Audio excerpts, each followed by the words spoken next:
ඔන්න එහෙනම් පටන් ගන්න යන්නේ අපේ අමුතු පාසලේ තවත් ලස්සන දවසක්. අපේ පුංචි රාක්ෂ යාළුවා වින්ස්ටන් එයාගේ උදේ කෑම එක කනගමනුවේ හිටියේ. මං ආසම කෑම එක. ඔයාගේ කෑම එක කොහොමද බ්‍රයන්?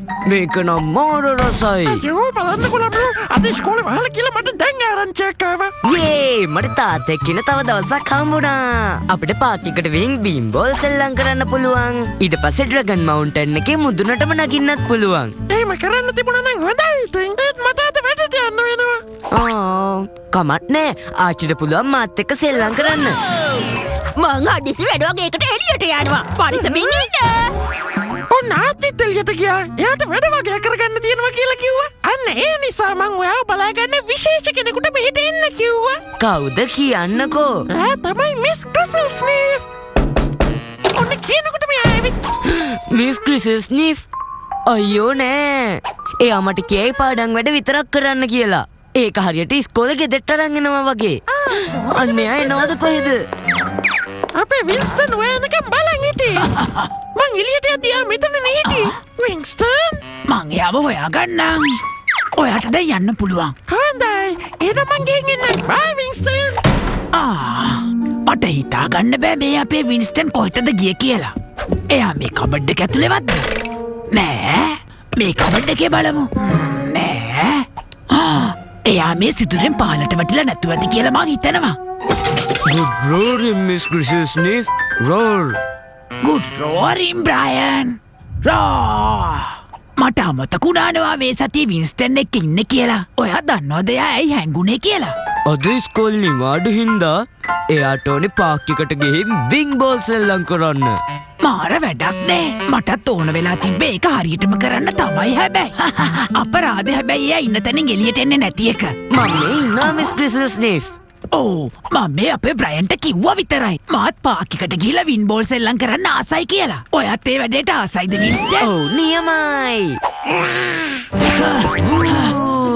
ඔයා ලෑස්තිද මිස් ක්‍රිසල් ස්නීෆ්? අල්ලගන්න. ඔයා ඒක හොඳට විසි කරා වින්ස්ටන්. ආයෙමත් ඔයා දින්න එහෙනම්. හුරේ! ඊළඟට ඔයා මොනවද කරන්න කැමති? මට ඕනේ ඩ්‍රැගන් මවුන්ටන් එක නගින්න.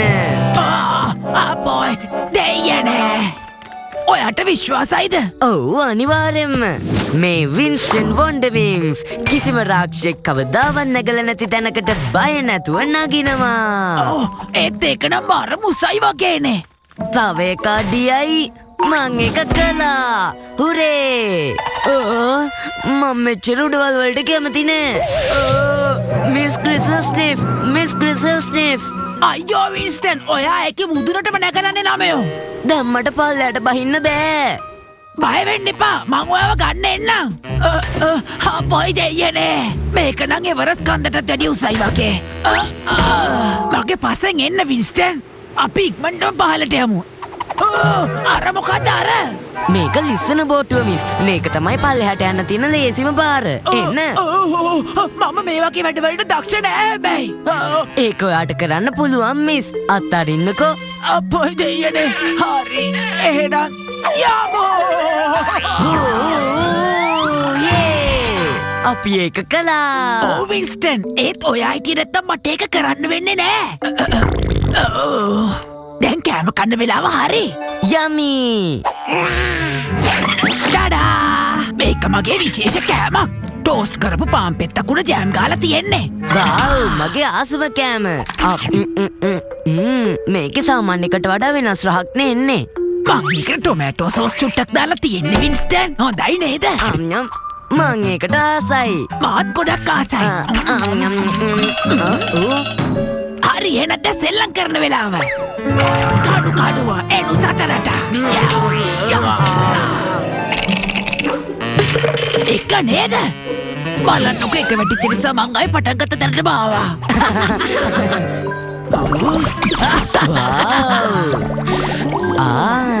මගේ බබල් එක වලාකුලක් වගේ. ඒක නම් වලාකුලක් වගේ. ඒක තමයි ගොඩක් හොඳම විනෝදාංශය. දැන් නිදාගන්න වෙලාව හරි හැබැයි.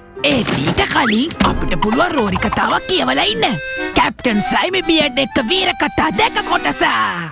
හරි. ඇයි මොකක්ද උනේ වින්ස්ටන්? ඔයා මට කියන්නේ ස්කෝල්දි වගේ මේ පොත මෙතනත් කියවන්න කියලද? නෑ වෙනසකටත් එක්ක මංවාට මේ කතාව කියා දෙන්න හදන්නේ. මම මේ කතාව උපරිම ලස්සනට වාට කියලා දෙන්න උත්සාහ කරන්න. යේ! ඔන්න එකමත් එක දවසක කැප්ටන්යාගේ ගෝල බාලෝ ටිකත් එක්ක මූදියන්න පිටත් වුණා. හැබැයි ඒ අතරින් එක්කෙනෙක් හිටියා කැප්ටන් ස්ලයින් බියඩ්ගේ හැම වැඩක්ම අවුල් කරන. එයා ගොඩක් භයානක බූවල්ලෙක් වගේ රාක්ෂයෙක්. ඔයාල මොකද කරන්නේ? විනෝද වෙනවා නේද? තාත්තේ මං අද ගොඩක් කලා විනෝදුනා. ඒක ඉස්කෝලේ වගේ නම් නෙමෙයි. මම මුකුත්ම ඉගෙන ගත්තේ නෑ. ඒත් ඔයා ගොඩක් දේවල් ඉගෙන ගත්තනේ වින්ස්ටන්. අපි දෙන්නම ඉගෙන ගත්තනේ. ඩ්‍රැගන් කන්නේ කොහොමද පල්ලයට බහින්න කියලා. පාන් වලට ජෑම්නුයි සෝසුයි දාලා කන්නේ කොහොමද කියලා. ඒ වගේම මට ඔයා වින් බෝල් ගහන්නේ කොහොමද කියලා කියලා දුන්නා. ඉතින් ගුරුවරුත් එක්ක ඉස්කෝලෙදි වගේම ගෙදරදිත් විනෝද වෙන්න පුළුවන් කියලා පුංචි යාළුවා වින්ස්ටන් තේරුම් ගත්තා. එයාලා වින් බෝල් වලට පොඩ්ඩක් දුර්වල වුණා. ඉක්මනට හැංගෙමු. මේ කට්ටිය කොහෙද ගියේ? මං හිතනවා ඔයාලා මං ඇති හැංගුනේ නෑ කියලා. සර්ප්‍රයිස්!